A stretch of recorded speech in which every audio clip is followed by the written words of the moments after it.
Në kohën kur aleanca e Sirisë dhe Izraelit sulmoi Judën, Isaia ia shpall fjalën e Perëndisë mbretit Ashaz, i cili nuk kishte besim. Mesazhi i Perëndisë është i qartë. Komploti i këtyre dy mbretërive nuk do të ketë sukses, prandaj Ashazi nuk duhet të friksohet, por të besoj fort vetëm te Perëndia.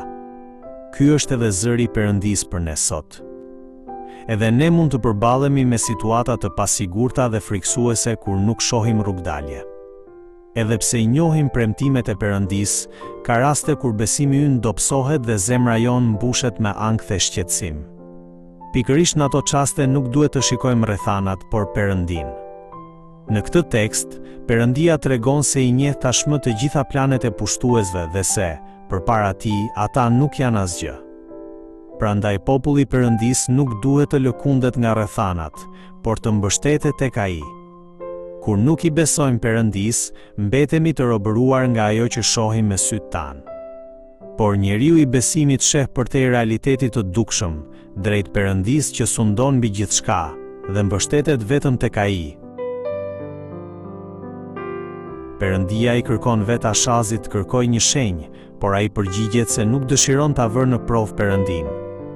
Nga jashtë kjo tingëllon si një përgjigje e përulur dhe plot besim, por në të vërtetë ishte shprehje e mosbesimit dhe e refuzimit për të mbështetur tek Perëndia.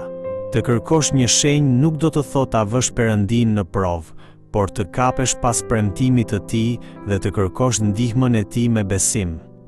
Prandaj, të mos mbështetesh tek Perëndia dhe të mos kërkosh ndihmën e Tij është më tepër një mënyrë për ta vënë atë në provë dhe për ta trishtuar zemrën e Tij.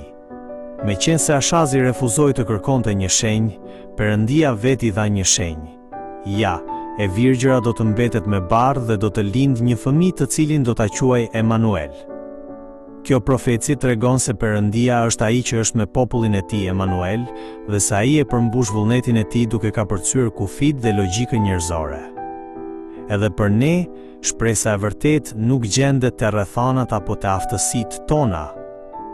Vetëm kur i drejtojmë sytë te Perëndia Emanuel, që është me ne, dhe te Perëndia që vepron me besnikëri përtej mendimeve dhe gjykimeve tona, mund të kemi shpresë të vërtetë.